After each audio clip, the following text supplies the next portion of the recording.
y recibimos ya a nuestro siguiente invitado, es Roberto Moro, analista de Apta Negocios. Roberto, muy buenos días. Hola, buenos días, ¿qué tal? Bueno, primero de nada quería preguntarte sobre cómo estás viendo esta sesión. Tan solo llevamos 2 horas y 10 minutos desde que han abierto los mercados europeos, pero hemos visto cómo está cambiando el giro de la sesión. Era bastante el miedo con el que parecía que se iba a sentenciar la crónica de esta mañana bursátil y sin embargo vemos cómo hasta ahora los principales índices europeos todos acaban de entrar en terreno positivo. El IBEX 35, 0,37%, había puesto en riesgo los 8.500 y hasta ahora en 8.751. ¿Cómo estás viendo, por empezar, con el IBEX 35 el momento y vamos ampliando? Bueno, volatilidad pura y dura, ¿no? Al menos que yo sepa, sin nada que justifique un cambio de sesgo, ¿no? A mí me parece más normal cómo han abierto y cómo han evolucionado durante la primera media hora que lo que está sucediendo en el momento actual. Puede tener su aquel en el momento en que prácticamente el IBEX 35 ha tocado pues el primero de los niveles de corrección proporcional a lo que fue toda la subida desde octubre. Estamos hablando del 8.600 y desde ahí, bueno, pues está rebotando de la misma manera que lo está haciendo, y eso es algo que influye demasiado en el IBEX, así como lo está haciendo también el índice sectorial bancario europeo, pero que aún no ha llegado a ponerse en positivo, no como el resto de índices en Europa, incluyendo también el IBEX, ¿no? Bueno, el nivelazo en el que está ahora mismo el sector bancario europeo, que es el 50% de toda la subida desde julio, pues puede propiciar que efectivamente haya algún rebote, ¿no? Yo creo que esto es lo que está sucediendo, creo que es exclusivamente como consecuencia de la sobreventa de corto plazo y en principio poco más. Sobre todo para unos índices que se resisten y mucho, y me refiero a los europeos, a acomodarse a la realidad macroeconómica, ¿no? Para mí que siguen viviendo, pues eso, en un mundo de color y fantasía los índices europeos. Estabas señalando el comportamiento de este sector bancario que sin lugar a dudas es el gran protagonista y estamos viendo ese descalabro que estábamos viendo en el arranque, ya lo veíamos en esos movimientos de premercado en Credit Suisse con caídas del 60%, por supuesto, no podíamos esperar tampoco una fiesta precisamente.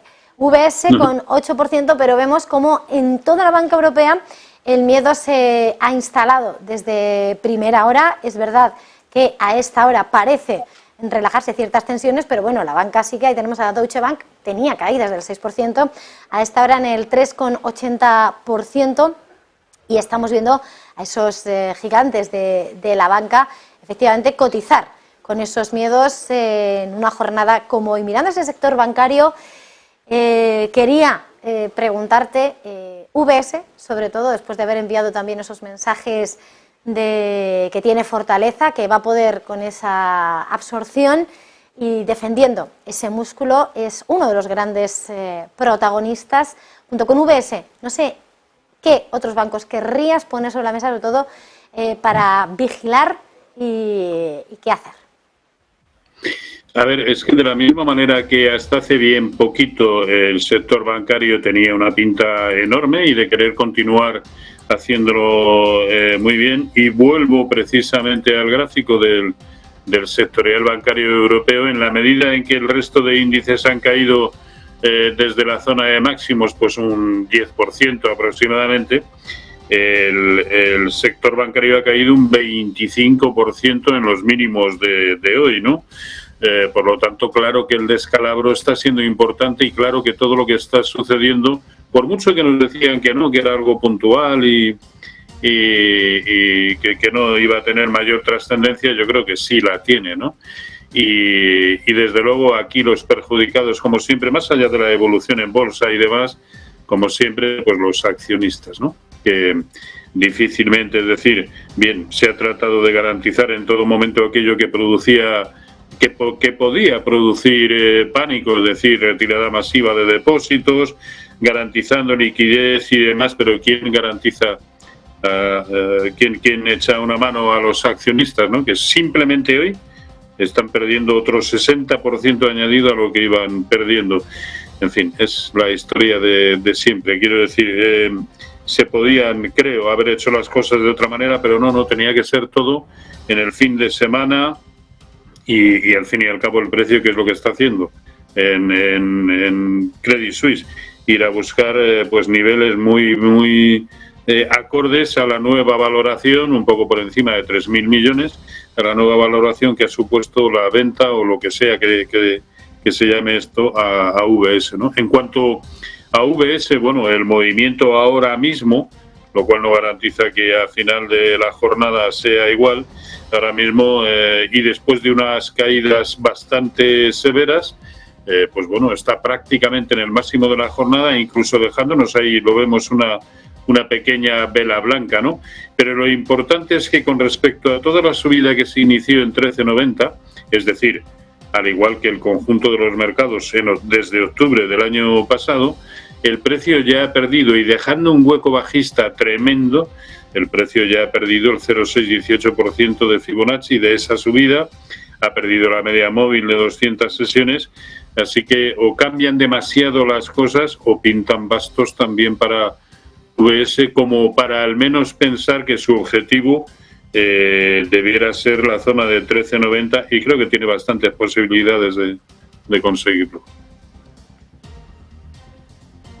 Te voy a pedir también mirar a esos futuros americanos para preguntarte qué tal ves al mercado americano también en medio de todas estas dudas. El S&P, que es ahora mismo, de hecho, de los futuros, el que está dudando si seguir cayendo, entraría en terreno positivo. Pero por terminar un poco la visión de lo que está siendo el golpe al sector bancario, es verdad que venías además de señalar ese repunte del que venía, pero vemos dentro de esos grandes bancos españoles como Santander está perdiendo ese 1,66%, y Sabadell, que pierde ese 2%, como dos de los grandes bancos que están viéndose sometida a esa presión.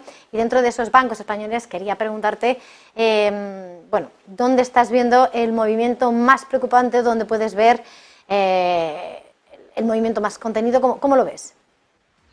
A ver, en realidad, si contemplamos o si lo vemos con perspectiva, en el medio plazo aún no ha sucedido nada dramático, ¿no? Porque con respecto a lo que fue toda la subida en el caso de los bancos, o por ejemplo en el caso de BBVA desde julio, que fue cuando realmente comenzó el mercado a subir, en realidad todavía no ha sucedido nada, ¿no? Estoy tratando de... pero también tiene de peligroso que el precio está empezando a perder máximos niveles de corrección proporcional a lo que fue la última gran subida, mucho más en vertical, y que venía pues desde 5,30. ¿Cuál es, todo ha caído del tirón, al igual que hemos visto también en el sectorial bancario europeo, ¿no? Del tirón. Por lo tanto, creo que si esto ha de seguir cayendo, a mi entender debiera ser así, o al menos ese es el escenario general que manejo como más probable. También es factible que ahora tengamos una corrección, pero creo que será para seguir cayendo, ¿no? Pero, por ejemplo, BBVA pues lo está haciendo muy bien. Es más, en la medida en que permanezca por encima de 5,85, pues aquí no ha pasado nada en primera instancia, ¿no? Pero claro, ¿cómo no va a suceder nada en algo que desde los máximos de hace 2 semanas apenas ha caído ya? Nada, que no soy capaz de hacer, de pintar nada, se me ha estropeado el sistema, pero vamos, que ha caído de manera muy similar a lo que lo ha hecho el sector bancario europeo, ¿no? Y en cuanto a los índices americanos, yo creo que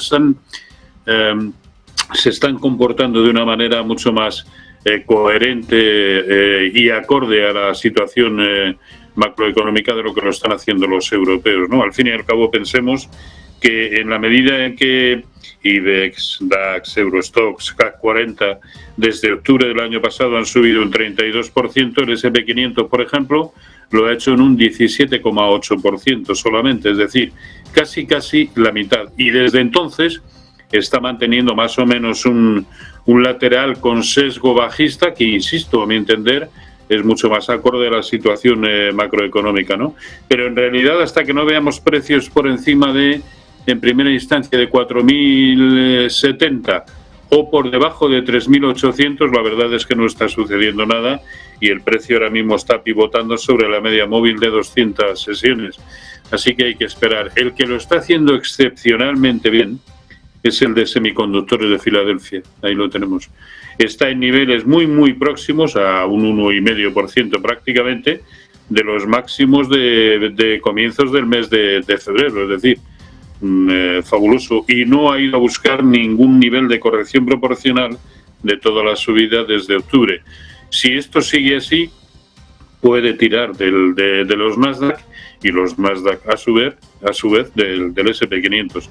El Dow Jones es el que, pero yo creo que es más un proceso de convergencia con respecto a lo que anteriormente había sido una divergencia, pero a corto plazo el que peor se está comportando es el Dow Jones. Bueno, el que peor se está comportando con diferencia es el Russell 2000, ¿no? Que ya está muy por debajo del 0,618% de toda la subida desde octubre y es el primero de los índices americanos que consigue algo así. Antes de terminar, curioso también cómo destacaba ese tecnológico de Filadelfia que apuntabas.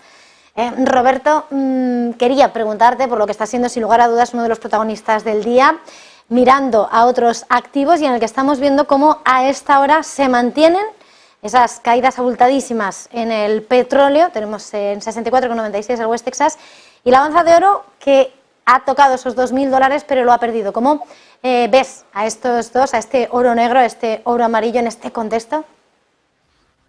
A ver, yo hace tiempo que manejaba ya un escenario de caídas para el crudo, solo como consecuencia de que con respecto a toda la subida que se inició en noviembre del 21, en 62,30, el precio ya hacía mucho tiempo que se había ido por debajo del máximo nivel de corrección proporcional y en el mismo nivel, más o menos, que era la zona de 89,40, también por debajo de la media móvil de 200 sesiones. Todo esto seguía augurando caídas, ¿no? Lo que pasa es que desde octubre, noviembre, se ha venido moviendo en un lateral amplio, con techo en 82 y base en 70,50, y lo que antes sucediera de ambas cosas, que rompiera por arriba o por abajo, nos iba a advertir de algún movimiento tendencial e importante.